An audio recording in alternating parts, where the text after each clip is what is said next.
Confesión de pecado, un sermón con 7 textos. Mi sermón de esta mañana se apoyará en 7 textos, y sin embargo, me atrevería a decir que no habrá ni 3 palabras diferentes en la totalidad de ellos, pues sucede que los 7 textos son todos semejantes, a pesar de que se encuentran en 7 diferentes porciones de la santa palabra de Dios. Sin embargo, necesito utilizarlos a todos para ejemplificar diferentes casos. Debo pedirles a los que trajeron sus Biblias que se refieran a los textos conforme los vaya mencionando. El tema del sermón de esta mañana será la confesión del pecado. Nosotros sabemos que esto es absolutamente necesario para la salvación. A menos que haya una verdadera confesión de corazón a Dios de nuestro pecado, no tenemos ninguna promesa de que encontraremos misericordia por medio de la sangre del Redentor. Mas el que confiesa los pecados y se aparta de ellos, alcanzará misericordia. Pero no hay ninguna promesa en la Biblia para el hombre que no confiese sus pecados. Sin embargo, como sucede con cada punto de la Escritura, hay un riesgo de que estemos engañados, y muy especialmente en el tema de la confesión del pecado. Hay muchos que hacen una confesión, y una confesión delante de Dios, pero, a pesar de ello, no reciben ninguna bendición, porque su confesión no contiene ciertas señales que son requeridas por Dios, como demostración de que son genuinas y sinceras, y que prueban que se trata de la obra del Espíritu Santo. En esta mañana mi texto consta de 2 palabras: he pecado. En unos casos de 3, yo he pecado. Y ustedes verán cómo estas palabras, en labios de diferentes hombres, indican sentimientos muy diferentes. Mientras que uno dice, he pecado, y recibe el perdón, otro que analizaremos dice, he pecado, y prosigue su camino para ennegrecerse con peores crímenes que antes, y sumergirse en mayores profundidades de pecado que hasta ese punto hubiere experimentado. El pecador endurecido. Faraón, he pecado. Éxodo 9:27. El primer caso que voy a presentar ante ustedes es el del pecador endurecido, que cuando está bajo el terror dice, he pecado. Y podrán encontrar el texto en el libro de Éxodo, en el capítulo 9 y versículo 27. Entonces Faraón envió a llamar a Moisés y a Aarón, y les dijo, he pecado esta vez, Jehová es justo, y yo y mi pueblo impíos.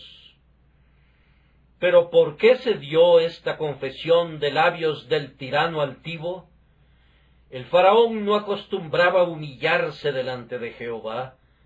¿Por qué se inclina el orgulloso? Ustedes podrán juzgar sobre el valor de su confesión cuando oigan las circunstancias bajo las cuales fue hecha.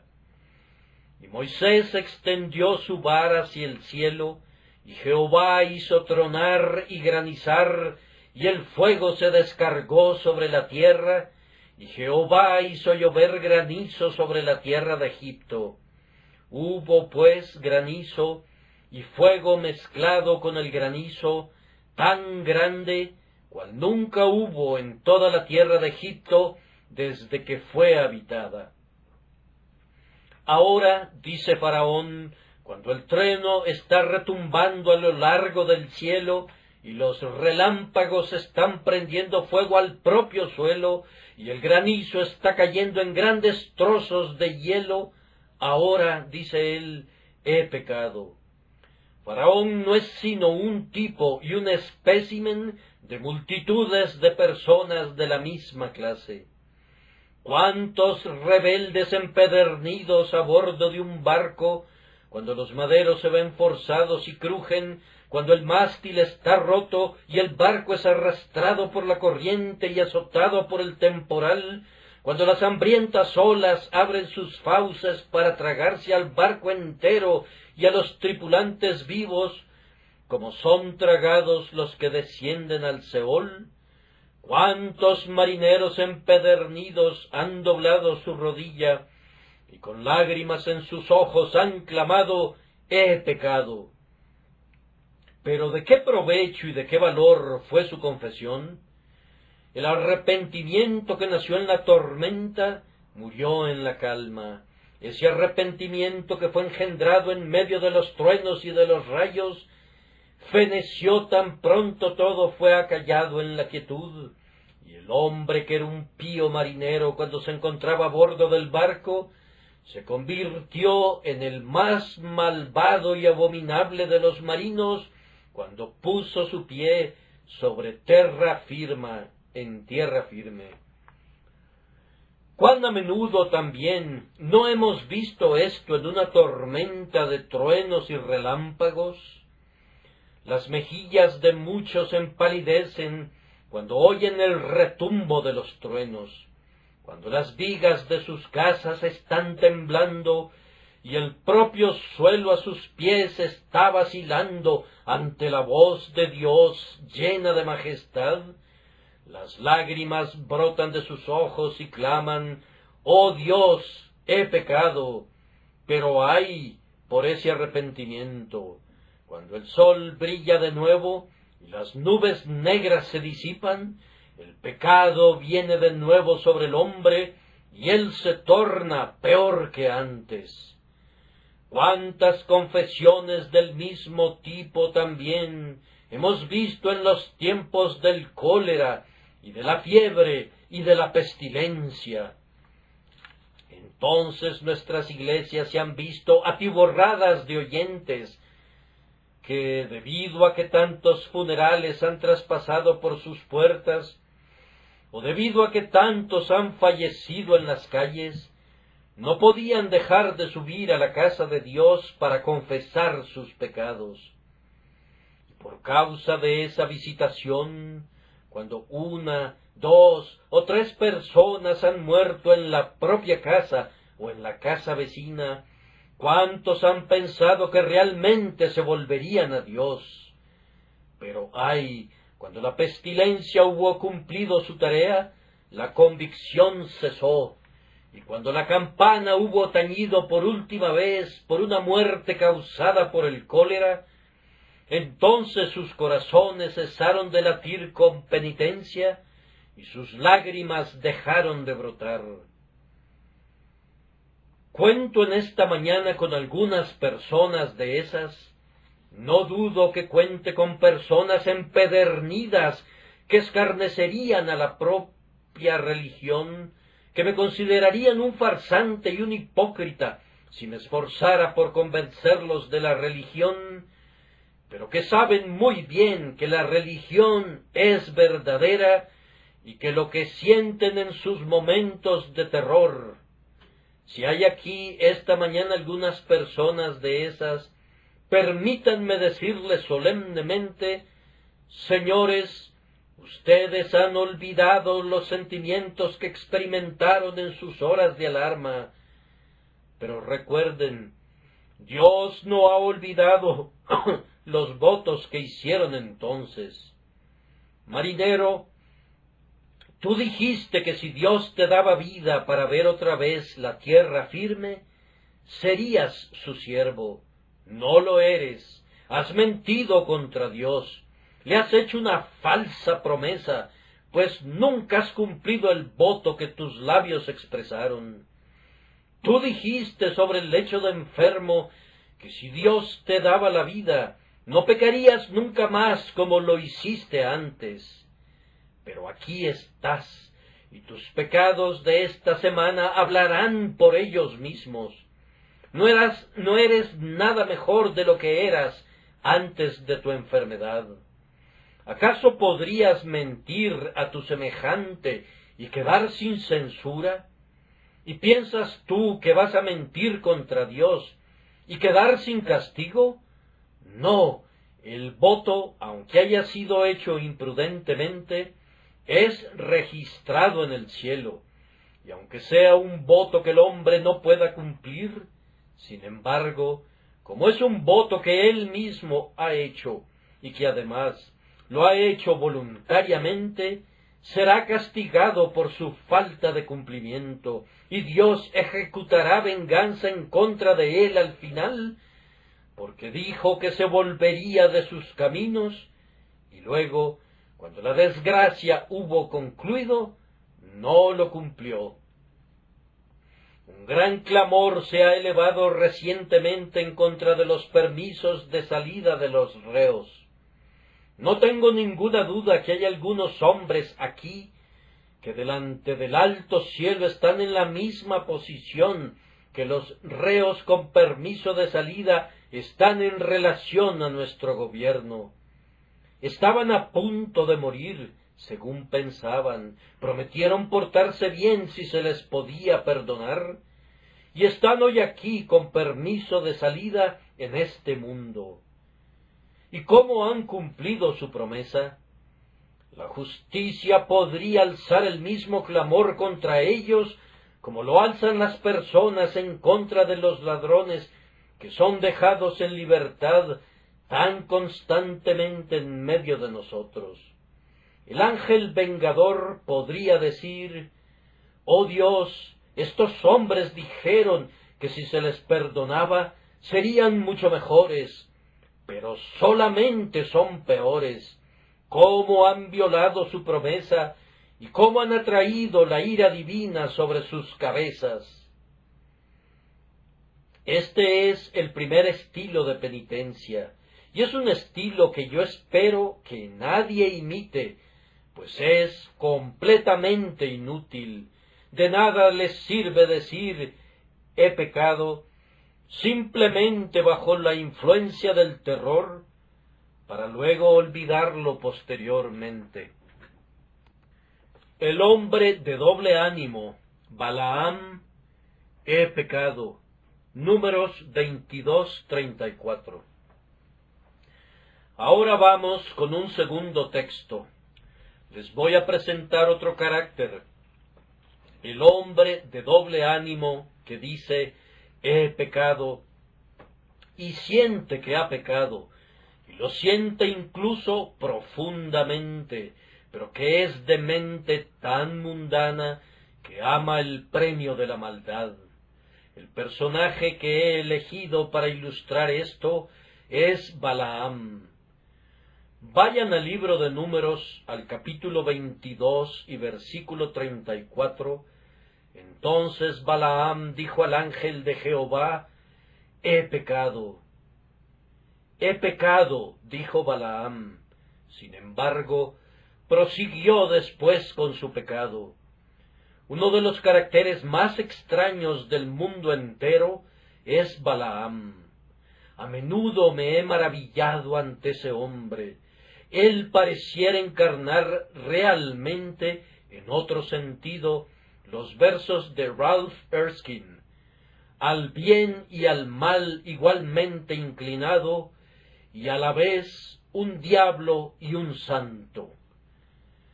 Pues realmente parecía ser ambas cosas. En algunos momentos nadie podía hablar más elocuentemente y más verazmente, y en otros momentos Balaam exhibía la más ruin y sórdida avaricia que pudiera deshonrar a la naturaleza humana. Imagínense que están viendo a Balaam. Está parado en la cumbre del cerro, y allí están las multitudes de Israel a sus pies. Se le pide que los maldiga, y clama: «¿Por qué maldeciré yo al que Dios no maldijo?». Y cuando Dios abre los ojos de Balaam, comienza a hablar incluso de la venida de Cristo, y dice: «Lo veré, mas no ahora, lo miraré, mas no de cerca. Y luego concluye su disertación diciendo, muera yo la muerte de los rectos, y mi postrimería sea como la suya. Y ustedes dirían de ese hombre que es un carácter esperanzador.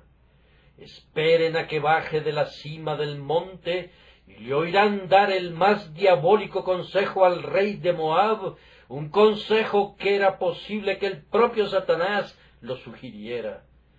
Balaam le dijo al rey, no podrías vencer a este pueblo en la batalla, pues Dios está con ellos. Intenta alejarlos de su Dios.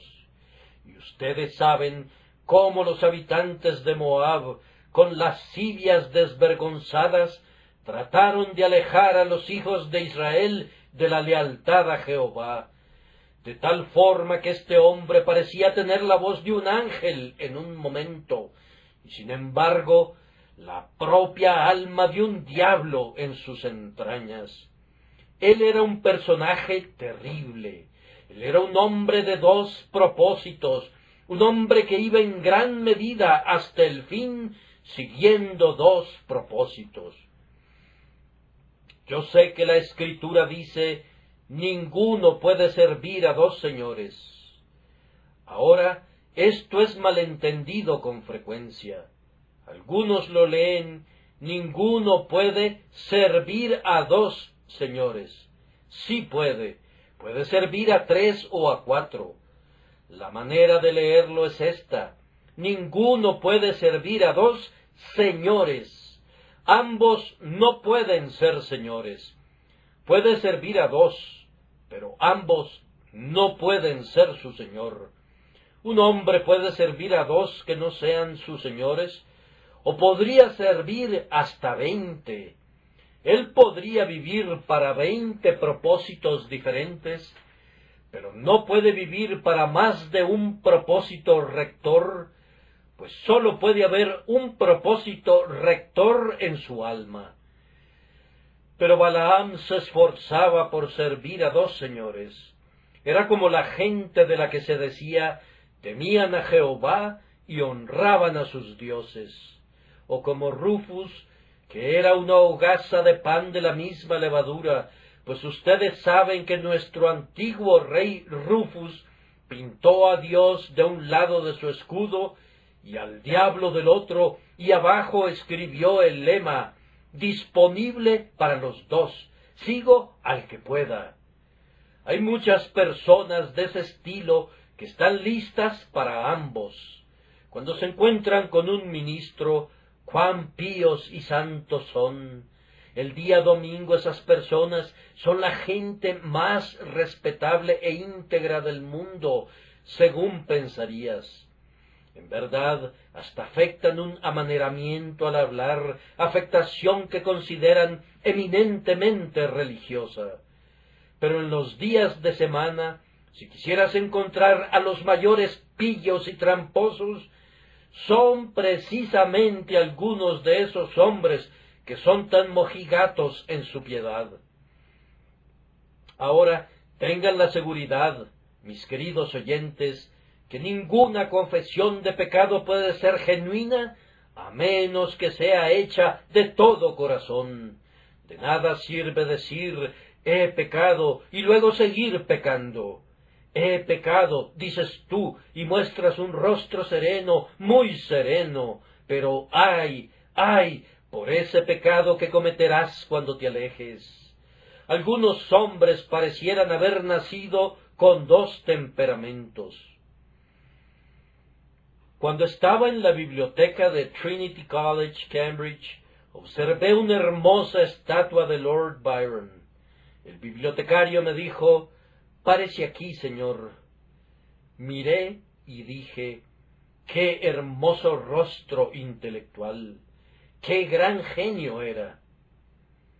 «Pase por aquí», me dijo, «al otro lado». «¡Ah, qué demonio!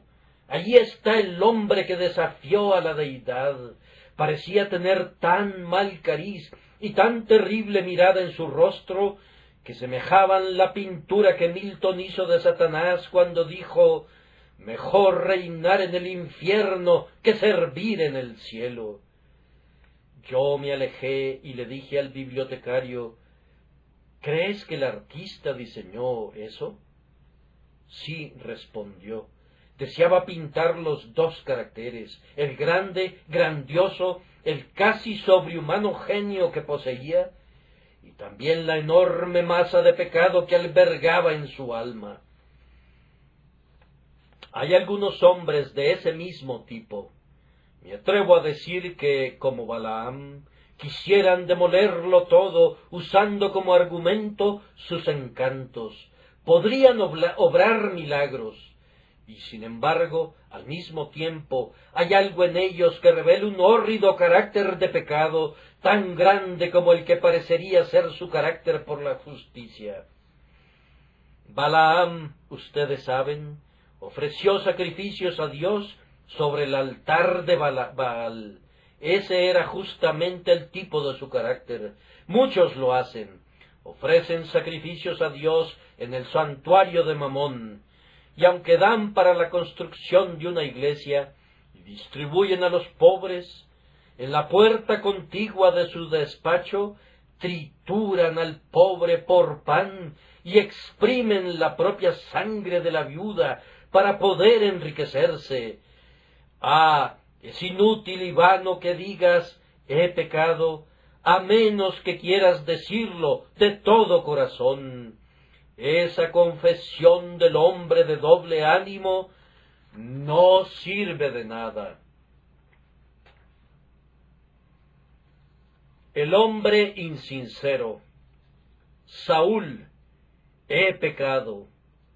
Primera de Samuel 15:24. Ahora un tercer carácter y un tercer texto. Lo encontramos en el primer libro de Samuel, en el capítulo 15 y versículo 24, yo he pecado. Aquí tenemos a un hombre insincero, el hombre que no es como Balaam, sincero hasta cierto punto en dos propósitos, sino el hombre que es exactamente lo contrario, que no tiene un punto prominente en su carácter del todo, sino que es moldeado permanentemente por las circunstancias que atraviesan sobre su cabeza. Saúl era un hombre así. Samuel lo reprendió y él dijo, yo he pecado. Pero no quiso decir lo que dijo, pues si leen el versículo completo, lo encontrarán diciendo, yo he pecado, pues he quebrantado el mandamiento de Jehová y tus palabras, porque temía al pueblo y consentía la voz de ellos, lo cual era una excusa mentirosa. Saúl nunca le temió a nadie, siempre estaba muy listo para hacer su propia voluntad. Él era un déspota, y justo antes había aducido otra excusa, que había salvado los novillos y las ovejas para ofrecerlos a Jehová, y por tanto ambas excusas no podían haber sido verdaderas. Ustedes recuerdan, amigos míos, que la característica más prominente del carácter de Saúl era su insinceridad. Un día sacó a David de su cama, como él pensaba, para matarlo en su casa. En otro momento declara, vuélvete, hijo mío David, que ningún mal te haré más. Un día, debido a que David le salvó su vida, Saúl dijo, más justo eres tú que yo, no te perseguiré más. Y eso lo dijo el día antes de salir a luchar contra su propio yerno, para matarlo. Algunas veces Saúl estaba en medio de los profetas, fácilmente convertido en profeta, y luego, posteriormente, entre las adivinas. Algunas veces estaba en un lugar y luego estaba en otro lugar, siendo insincero en todo. ¿Cuántas de esas personas tenemos en cada asamblea cristiana? Hombres que son fácilmente moldeables. Siempre están de acuerdo contigo sin importar lo que les digas. Tienen disposiciones afectuosas y muy probablemente una tierna conciencia, pero entonces la conciencia es tan notablemente tierna que cuando se toca cede y temes explorar más profundamente, sana tan pronto es herida. Debo usar ahora una comparación muy singular que usé alguna vez anteriormente. Hay algunos hombres que parecieran tener corazones de caucho. Si simplemente los tocas, queda una seña al instante, pero no sirve de nada, pues se restaura a su forma original. Podrías presionarlos lo que quisieras, y son tan elásticos que siempre puedes lograr tu propósito. Mas, sin embargo, no tienen un carácter fijo, y pronto vuelven a ser lo que eran antes. Oh señores, demasiados de ustedes han hecho lo mismo, han inclinado sus cabezas en la iglesia y han dicho, hemos errado y nos hemos extraviado de tus caminos, pero no tenían la intención de decir lo que dijeron. Te has acercado a tu ministro, has dicho, me arrepiento de mis pecados, pero no sentías que eras pecador, sólo lo dijiste para agradar al ministro, y ahora asistes a la casa de Dios. Nadie es más impresionable que tú, las lágrimas ruedan por tus mejillas en un momento, mas sin embargo, a pesar de todo ello, las lágrimas se secan tan rápidamente como brotaron, y tú permaneces para todos los fines y propósitos, siendo el mismo que eras antes. Decir yo he pecado de una manera artificial es algo peor que inútil, pues es una burla en contra de Dios confesar así con insinceridad de corazón.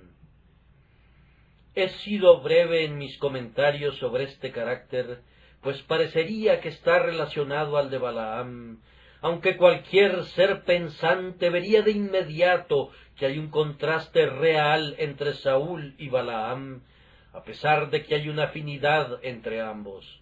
Balaam fue el gran hombre malo, grande en todo lo que hizo. Saúl fue pequeño en todo, excepto en la estatura, pequeño en su bien y pequeño en su vicio, y era demasiado necio para ser desesperadamente malo, aunque demasiado perverso para ser bueno en algún momento, mientras que Balaam fue grande en ambos sentidos, fue un hombre que en un momento pudo desafiar a Jehová, y sin embargo, en otro momento pudo decir, aunque Balac me diese su casa llena de plata y oro, no puedo traspasar la palabra de Jehová mi Dios para hacer cosa chica ni grande. El penitente dudoso. Acán, yo he pecado. Josué 7:20. Y ahora tengo que presentarles un caso muy interesante. Es el caso del penitente dudoso, el caso de Acán, en el libro de Josué, en su capítulo 7 y versículo 20, y Acán respondió a Josué diciendo, verdaderamente yo he pecado. Ustedes saben que Acán robó una parte de los despojos de la ciudad de Jericó, hecho que fue descubierto por suertes y fue condenado a muerte. He escogido este caso como representativo de algunas personas cuyo carácter es ambiguo en su lecho de muerte, personas que se arrepienten aparentemente, pero de quienes lo más que podemos decir es que esperamos que sus almas sean salvas al fin, aunque en verdad no lo sepamos. Acán, ustedes están conscientes de ello, fue apedreado por contaminar a Israel. Pero yo encuentro en la Misná, una antigua exposición judía de la Biblia, estas palabras. Josué dijo a Acán, el Señor te turbará en este día.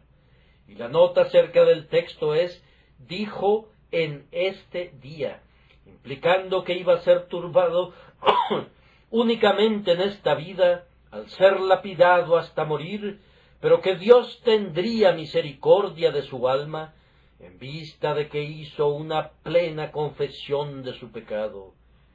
Y yo también, al leer este capítulo, estoy inclinado a coincidir con la idea de mi venerable y ahora glorificado predecesor, el Dr. Gill, en la creencia que Acán realmente fue salvo, aunque, como un ejemplo, fue castigado con la muerte por el crimen.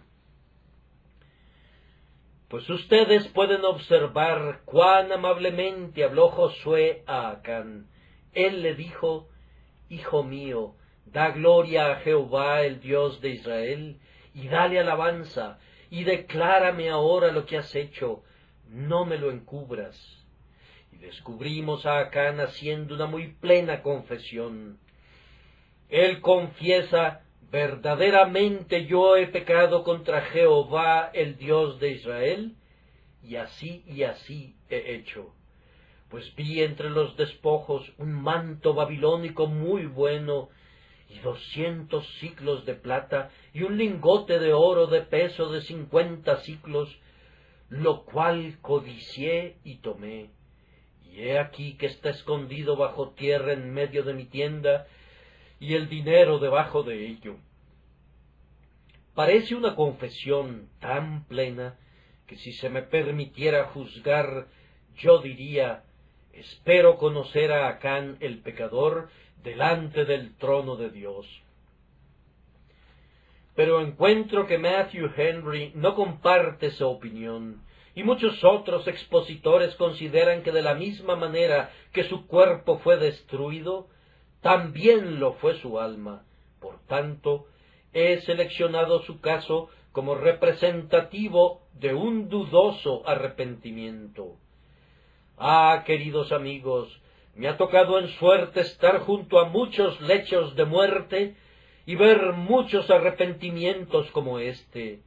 He visto al hombre cuando ha sido reducido a un esqueleto, sostenido por las almohadas en su cama, y ha dicho, cuando le he hablado del juicio venidero: Señor, siento que he sido culpable, pero Cristo es bueno, yo confío en Él.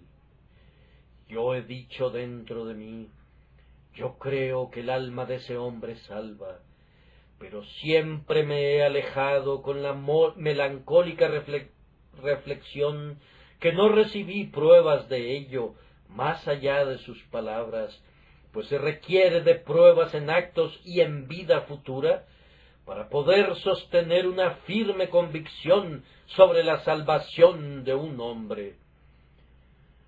Ustedes conocen ese importante hecho, que un médico guardó una vez un registro de 1000 personas que creían que se estaban muriendo y que él creía que eran penitentes.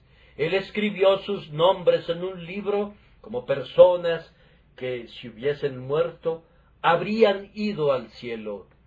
Esas personas no murieron, sino que vivieron, y él comenta que de las 1000 personas no hubo ni 3 que fueran verdaderamente convertidas después, sino que regresaron otra vez a sus pecados y fueron tan malas como siempre.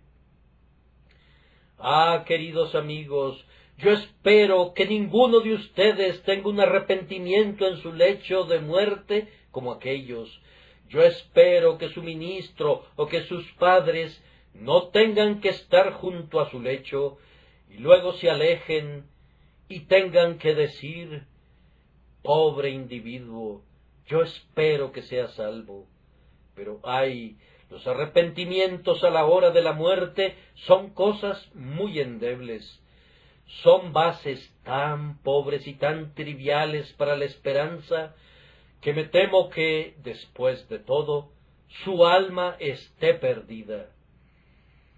Morir con una plena certidumbre, morir con una abundante prueba, dejando atrás un testimonio que hemos partido de esta vida en paz.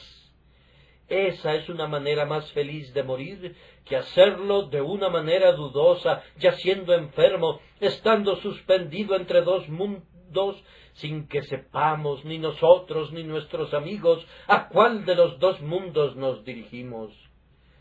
Que Dios nos conceda gracia para que demos en nuestras vidas evidencias de verdadera conversión, para que nuestro caso no sea dudoso.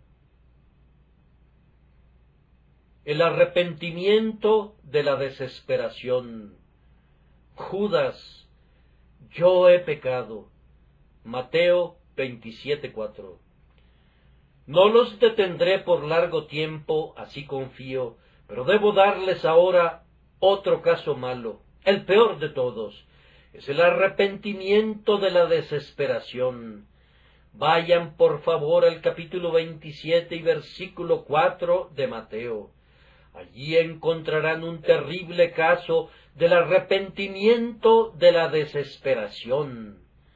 Ustedes reconocerán al personaje en el instante de leer el versículo, diciendo, yo he pecado. Sí, Judas, el traidor, que había traicionado a su Señor cuando vio que su Señor era condenado, devolvió arrepentido las 30 piezas de plata a los principales sacerdotes y a los ancianos, diciendo, yo he pecado entregando sangre inocente, y arrojando las piezas de plata en el templo, salió, ¿y qué pasó? Y se ahorcó. Aquí tenemos el peor tipo de arrepentimiento de todos. De hecho, no sé si tenga justificación llamarlo arrepentimiento. Debería ser llamado remordimiento de conciencia. Pero Judas, en efecto, confesó su pecado y luego salió y fue y se ahorcó. Oh, esa horrenda, esa terrible, esa espantosa confesión de desesperación. ¿No la han visto nunca? Si nunca lo han hecho, entonces bendigan por no haber sido llamados nunca a ver ese espectáculo.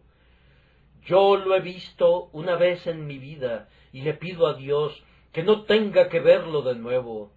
El arrepentimiento del hombre que ve a la muerte mirándole en el rostro y que dice, yo he pecado. Tú le dices que Cristo ha muerto por los pecadores, pero él responde, no hay esperanza para mí. Yo he maldecido a Dios en su cara, yo lo he desafiado, yo sé que mi día de gracia ya pasó. Mi conciencia está asustada como un hierro candente, me estoy muriendo y yo sé que estaré perdido. Un caso como ese sucedió hace mucho tiempo, ustedes saben, y está registrado. El caso de Francis Pira, el caso más terrible, tal vez, excepto el caso de Judas, que esté registrado en la memoria del hombre. Oh, mis oyentes, ¿tendrá alguno de ustedes ese arrepentimiento? Si lo tuvieren, será como un faro para todas las personas que pequen en el futuro. Si tienen un arrepentimiento como ese, será una advertencia para las generaciones venideras. En la vida de Benjamin Keach, y él también fue uno de mis predecesores, encuentro el caso de un hombre que había sido un profesante de la religión, pero que se había apartado de la profesión y había caído en terrible pecado. Cuando llegó la hora de su muerte, Keach, con muchos otros amigos, fue a verlo, pero no pudieron quedarse con él por más de 5 minutos cada uno, pues él decía, vete, es inútil que vengas a mí, he pecado contra el Espíritu Santo, alejándolo, soy como Esaú, pues he vendido mi primogenitura, y aunque la busco cuidadosamente con lágrimas, no puedo encontrarla de nuevo. Y luego repetía palabras terribles, como estas, mi boca está llena de cascajos, y bebo ajenjo día y noche. no me digan nada de Cristo, no me digan nada de Cristo. Yo sé que Él es un Salvador, pero lo odio y Él me odia. Yo sé que debo morir, yo sé que debo perecer. Y luego se sucedían gritos lastimeros y ruidos horrendos que nadie podía tolerar. Ellos regresaban otra vez en sus plácidos momentos, sólo para excitarlo una vez más y hacerlo gritar en su desesperación: «Estoy perdido, estoy perdido, no tiene caso que me digan algo al respecto». Ah, pudiese haber un hombre aquí que llegue a tener una muerte como esa.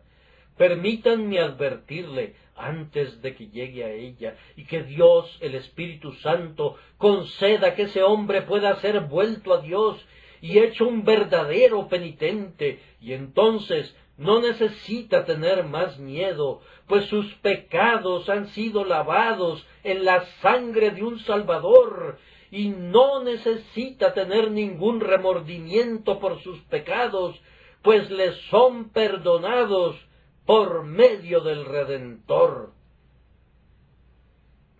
El arrepentimiento del santo. Job: pequé. Job 7:20. Y ahora vengo a la plena luz del día. Los he estado llevando a lo largo de oscuras y funestas confesiones. No los detendré allí por más largo tiempo, sino que los llevaré a las dos buenas confesiones que les he leído. La primera es la de Job, en el capítulo 7 y en el versículo 20. Pequé, ¿qué te haré, oh guarda de los hombres? Este es el arrepentimiento del santo. Job era un santo, pero había pecado. Este es el arrepentimiento del hombre que ya es un hijo de Dios, que ha experimentado un aceptable arrepentimiento delante de Dios.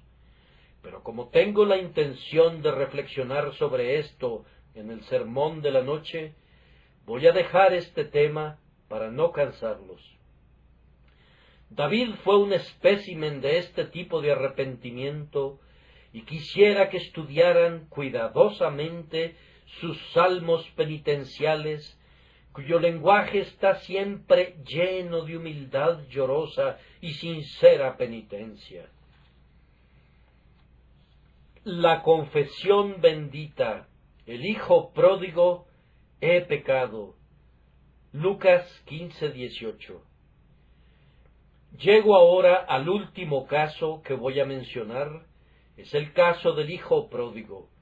En Lucas 15:18 encontramos que el hijo pródigo dice: «Padre, he pecado». Oh, aquí tenemos una bendita confesión. Aquí tenemos aquello que demuestra que un hombre es un carácter regenerado. «Padre, he pecado». Permítanme pintar la escena. Allí está el hijo pródigo. Él ha huido de un buen hogar y de un padre amoroso, y ha consumido todo su dinero con rameras, y ahora no le queda nada.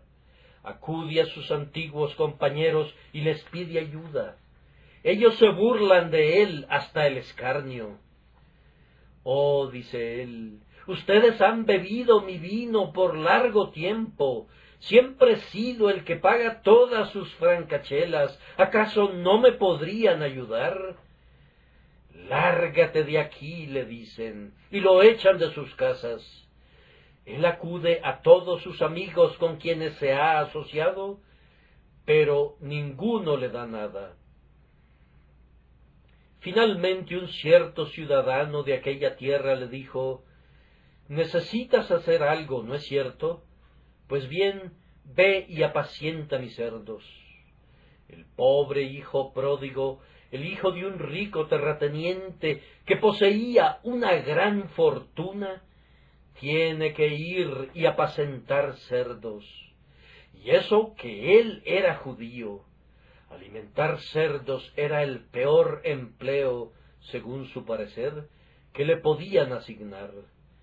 Véanlo allí, vestido de escuálidos harapos, alimentando a los cerdos. ¿Cuál era su salario? Vamos, era tan poca cosa que él deseaba llenar su vientre de las algarrobas que comían los cerdos, pero nadie le daba. Mírenlo, allí está, con sus compañeros plebeyos en la posilga, con todo su cieno y su inmundicia. Súbitamente, un pensamiento puesto allí por el buen espíritu atraviesa su mente. ¿Cómo es posible, pregunta, que en la casa de mi padre haya abundancia de pan e inclusive haya en exceso, y yo aquí perezco de hambre? Me levantaré e iré a mi padre y le diré: Padre, he pecado contra el cielo y contra ti. Ya no soy digno de ser llamado tu hijo. Hazme como a uno de tus jornaleros. Y se levantó y se fue. Mendiga en todo su camino de pueblo en pueblo. Algunas veces alguien lo lleva en su carruaje, tal vez, pero en otros momentos va caminando trabajosamente, subiendo las áridas colinas y descendiendo a los desolados valles, completamente solo. Y ahora, por fin, llega a la colina ubicada fuera de la aldea y ve la casa de su padre al pie de la misma. Allí está el viejo álamo frente a la casa, y allá están los promontorios alrededor de los cuales él y su hermano solían correr y jugar, y ante el espectáculo de la vieja casa solariega, todos los sentimientos y las asociaciones de su antigua vida se le vinieron de golpe, y las lágrimas rodaron por sus mejillas, y casi estaba a punto de salir huyendo otra vez. Dice: me pregunto si mi padre ha muerto, y me atrevería a decir que a mi madre se le destrozó el corazón cuando me fui lejos. Siempre fui su favorito, y si alguno de ellos vive, no me querrá ver nunca. Cerrarán la puerta en mi cara. ¿Qué he de hacer? No puedo regresar y tengo miedo de seguir adelante. Y mientras deliberaba de esta manera, su padre había estado paseándose por el techo de la casa buscando a su hijo, y aunque el hijo pródigo no podía ver a su padre sí podía verle. Bien, el padre baja las escaleras tan rápido como puede, corre hacia él, y mientras está considerando huir de nuevo, los brazos de su padre rodean su cuello y comienza a besarlo como un padre amante en verdad. Y luego el hijo comienza a decir: Padre, he pecado contra el cielo y contra ti, y ya no soy digno de ser llamado tu hijo. E iba a agregar: hazme como a uno de tus jornaleros. Pero su padre tapó su boca con su mano. No digas más, le dice, yo te perdono todo. No me dirás nada acerca de ser un jornalero, no aceptaré nada de eso. Ven conmigo, le dice, entra, pobre hijo pródigo. Oíd, les dice a sus siervos, traed el becerro gordo y matadlo, y comamos y hagamos fiesta, porque mi hijo, muerto era, y ha revivido, se había perdido, y es hallado. Y comenzaron a regocijarse. ¡Oh, qué preciosa recepción para uno de los peores pecadores! El buen Matthew Henry dice, el Padre lo vio, y los suyos eran ojos de misericordia. Corrió a recibirlo, y las suyas eran piernas de misericordia. Puso sus brazos alrededor de su cuello, y los suyos eran brazos de misericordia. Lo besó, y fueron besos de misericordia. Le dijo, y lo que dijo fueron palabras de misericordia. Sacad el mejor vestido. Hubo hechos de misericordia, maravillas de misericordia. Todo fue de misericordia. ¡Oh, qué Dios de misericordia es Él! Ahora, hijo pródigo, haz tú lo mismo. ¿Lo ha puesto Dios en tu corazón? Hay muchos que han andado huyendo desde hace mucho tiempo. Dios te dice, regresa. Oh, entonces yo te pido que regreses, pues ciertamente tan pronto como regreses, Él te recibirá. No ha habido todavía ningún pecador que haya venido a Cristo, que Cristo haya echado fuera. Si Él te echara fuera, tú serías el primero. Oh, si simplemente le probaras. Ah, Señor, yo soy tan negro, tan inmundo, tan vil. Bien, ¿qué pasa contigo? No eres más negro que el hijo pródigo. Ven a la casa de tu Padre, y tan ciertamente como Él es Dios, Él mantendrá su palabra. Al que a mí viene, no le echo fuera.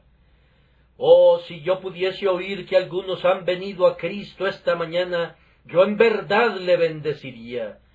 Debo decir en este punto, para honra de Dios y de Cristo, una notable circunstancia, y luego habré concluido. Ustedes recordarán que una mañana mencioné el caso de un infiel que había sido un escarnecedor y un burlador, pero que, por medio de la lectura de uno de mis sermones impresos, había sido traído a la casa de Dios y luego a los pies de Dios. Bien, el pasado día de Navidad, el mismo infiel juntó todos sus libros y fue al mercado de Norwich, y allí hizo una retractación pública de todos sus errores y una profesión de Cristo, y luego, tomando todos sus libros que él había escrito, que guardaba en su casa, sobre temas impíos, los quemó a la vista del público. He bendecido a Dios por tal maravilla de gracia como esa, y oro para que haya muchos casos más de individuos que, aunque hayan nacido como hijos pródigos, regresen todavía a casa diciendo, he pecado.